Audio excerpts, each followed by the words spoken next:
สมบัติอันมาให้ที่อันเกิดนานาโลกิเลนาชายันติโกโภได้เกิดในตระกูลมาภยาเพียงยอมไปเกิดในรูปร่างทางของพระเจ้าฐานสังฆสมเวทุนาสมันทันเดียงพระโยสิวะมาทิโลภะ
ลสัตว์ทั้งหลายวันนี้ตนวันโหและที่เขียนเป็นหอนก็เพราะอาจจะกระทำหายและ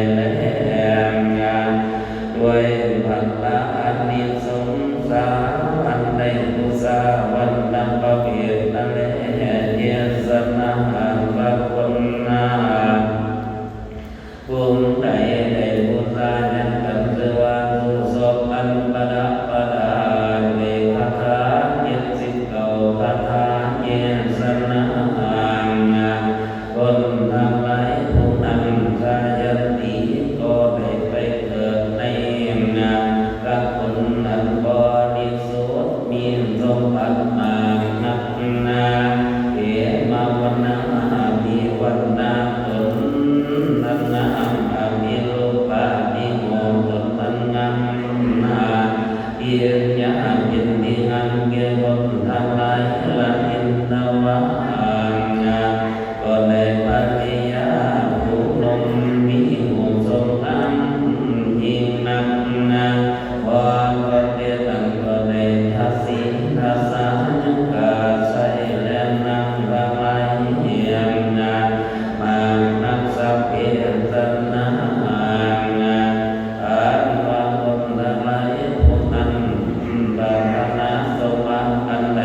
ก็จะสำลิดที่ตามอันมักยังตนเมียนว่าเอาไว้ทำอันใดก็เป็นที่งามจำเริญใจเย็นคนทำลายด้วยพลังอันมีสงสารอันใดบูชากันเทวานาสุทรงเกียรติสนาคนทำลายองค์ใดได้ปักแก้วยังกันเทวาจุลพลอันประดับประดาไปด้วยคาถาสังวิมาภัทธาผู้เช่นนี้ก็บูชาด้วยใจรังหาเดชนาคนละไมผู้นั้นชายันติเกิดมาในประเทศที่ใดๆลามทันติก็จะมาได้ยังประเมตทั้งหลายอันอาเกียนติมไปด้วยสัพพังวันโบคัลลานิและวัดออกด้วยส่วนบุติญาณอันมากนักและโบคัลลานิทางหลายผู้นั้นอันอาเกียนติมไปด้วยเหตุบัวหลวงและดอกจักรวาลและมันจักทั้งหลายมานักเป็นอนุภาวันนี้ก่อนจำมาเริ่มด้วยเขานำโฆษณาเสื้อผ้าเสื้อศาสนาก็มีมาเขาบอกมึงคำก็มาด้วยเหตุพลาอันใดผู้สร้างจุลพลก็มีแลเจตนาคนนั้นหลายได้รับกันเพื่อว่ามังคนอันประดับประดาด้วยคาถาเป็นสิบคาถาผู้เสติก็ผู้สร้างด้วยใจเรียใส่เตียนสนาอันว่าคนทั้งหลายผู้นั้นชายันติเกิดมาในประเทศที่ใดก็ตามเทียนยอมจำเริญด้วยเทียนสร้างเขาร้องมาด้วยบริวารพระคุณสร้างมาหัวไว้ก็มานักโอภาลนีมันจาอันประดับด้วยอารักษ์บาไมทางหลายอาเกียนติมไปด้วยสัพพังวันโลภะลันนีทางหลายมานักแห่งโลภะลันนีทางหลายผู้นั้นอันเต็มไปด้วยดอกบัวหลวงและดอกจำกรอันมากก็ดอกนางเปรมันนาโอมาทายานาสัมปันนาอันประกอบด้วยส่วนบุ ดที่ยามนานป่วยอ่อยมาผู้มีมานักอันโนนตีก็ได้เสวยสัพพสุขังยังสุขกับความคือว่าสุขเป็นข่าวปัญญาเป็นเศรษฐีมีสมบัติเก่ากองมากนักด้วยภาระอามิสงอันใดบูชามาผลก็มีเลสเทศนาคนทั้งหลายผู้ใดได้ฟังแล้วยังกันตุมาอันปะนับมาด้วยเองคาถา101พระคาถาผู้เสียทีก็บูชาด้วยใจเส้นสันทานเทศนาอันว่าคนทั้งหลายผู้นั่งสายันติเกิดมาในประเทศใดก็ดีบุญตมโมบาเสริฐก็คนทั้งหลายทั้งมวลลาภิสันติก่อนจะไปเห็นพระเจ้าคนคือว่าอริยปินไตแห่งในการจังหวะภายนาก็ยังทะเลอนุโภสินตวา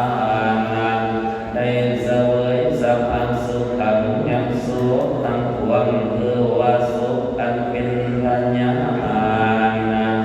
อันประกอบด้วยจตุรพันเทนะ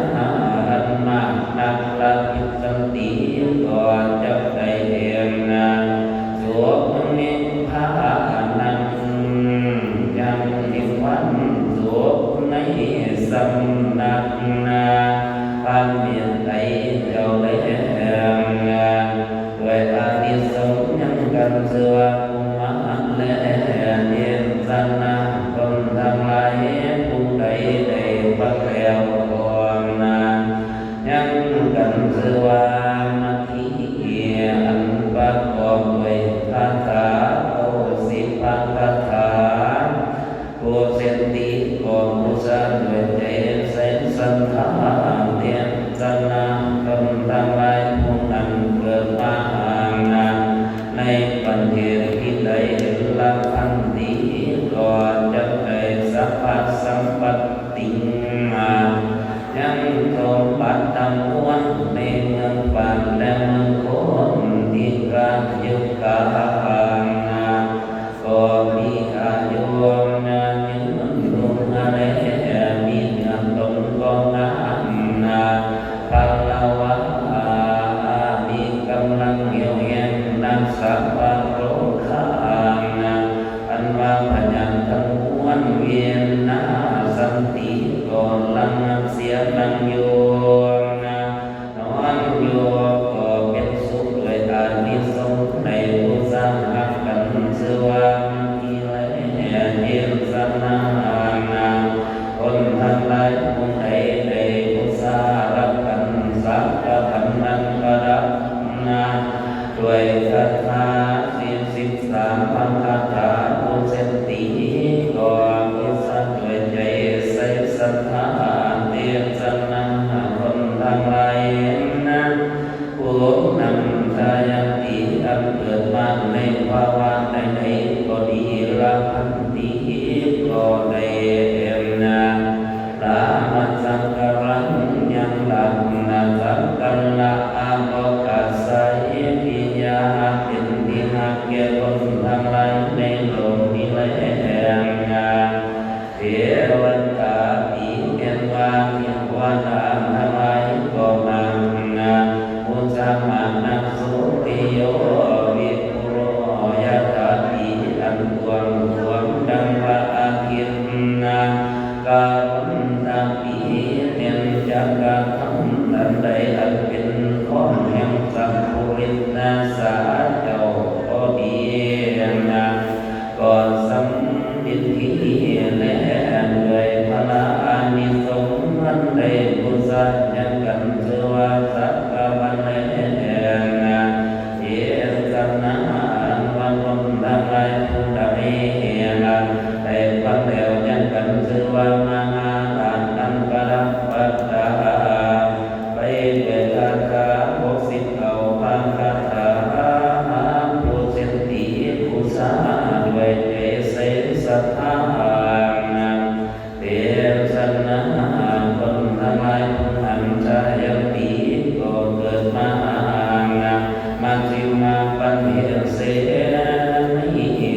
สิมังปะเท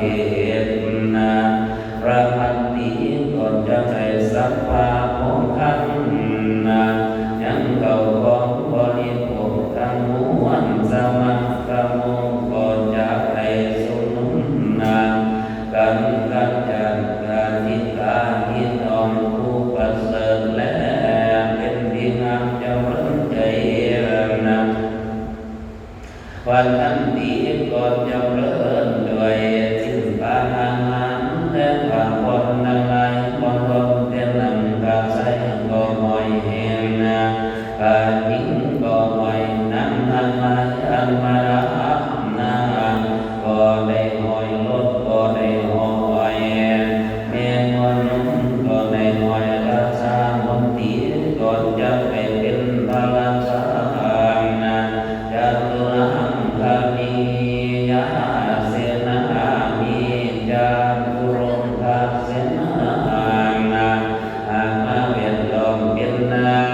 ปริวานปริวาลาดีบริวานนาปัสสุเสตุริยาตุตินามานับเวภาลาอานิสงส์อันเดอุสามาอันนั้นแลเยสนา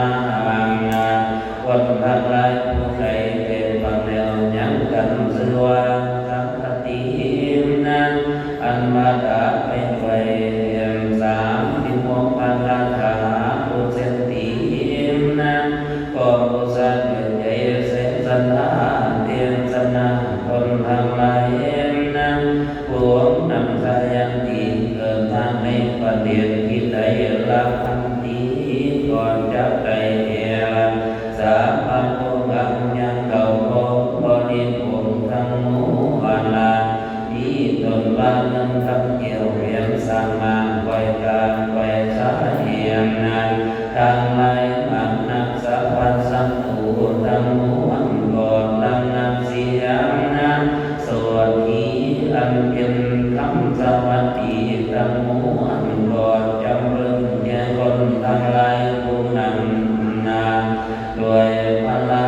นิสงส์อันในบุษสักตินั้นก็มีแลเพียงสนาคนทั้งหลายเห็นนะผู้ใดได้ฟังแล้วยังนักขอนกันดันตระด้วย18,000คาถาผู้เส้นตีและมุสาด้วยเจเสสนาเพียงสนาคนทั้งหลายผู้นั้นละสังวันตีก็ได้เป็นเต่าปัญญาลาจิตตวะก็จะได้เสวยยังสุขสมบัติทั้งมวลก็ทอนเตียนันทันวัฏไตจากปัญญาก็จะเอาตนเกิดในตะวันติงสาได้เป็นปัญญาในตะวันติงสาอันปัญญาอินทาเป็นแก่พวกเทวดาทั้งหลายอันนี้ก็มาเป็นพลาอันนิสงส์อันใดกุศลนาครกันนาสันตากาอัตตุงเทวินโนก็จะได้เป็นปัญญาอินเยสานาจักรวันติราชาก็จะได้เป็นปัญญาจักราได้เยสาหิตสโลนาได้เป็นเจ้าเป็นใหญ่ในจิตทั้งมวลมีเป็นอันนิสงส์อันในกุศลนาครกันแลเทนาวุตังนาเหตุดังบรรพตาอันนี้อาจจะเจ้ากาวานาสัตตะสังสานันทิสัตตะสังนัสสะอัสสะสัตตะสังสัตตัลลายะคนทั้งหลายผู้ใดมีสังก็ได้เส้นหนึ่งมาอัสสะตนเส้นหนึ่งนางเส้นหนึ่งอันมีมนทน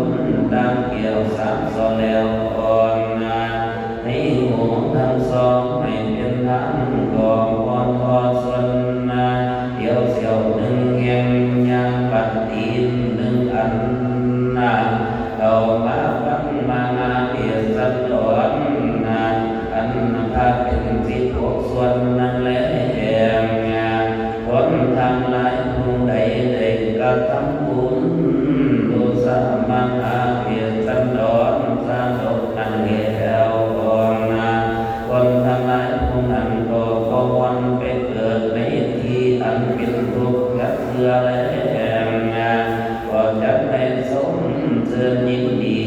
ในเมืองบ้านสิ่งเดียวแลนะกล่าวคือสัตว์ว่าตำโขกตำนับสังคม16ตำรับนาปุณานิพพานังกัจจิกัตถันติยังนาก่อนจะไปถึงดินน้ำพันเมื่อไม่ล้นพอยาแสลงเยสันนาปริยุสเนสัตติกาธรรมทินสนาสตาปฏิมลาทิเนตาโพนิโสวังสนาในเมื่อเดียวธรรมทินสนาเพียงพระพุทธเจ้าพระโมสสนาบนทันนาในเก่ามาฟังยังธรรมทินสนายังมันก่อนได้ถึงธรรมวิเศษมีตนว่าโสตาปฏิพลเป็นตนก็มีแรงอิติปัฏฐายะตังเหตุแต่มีเนื้อนาคนทั้งหลายมีใจใสสัทธาในปัญในกุศลยังมานาเพียรตันดอนสาโตนังเลียโองขันใจจากเมืองคนก็เอาตนเมืองเกิดในสันปา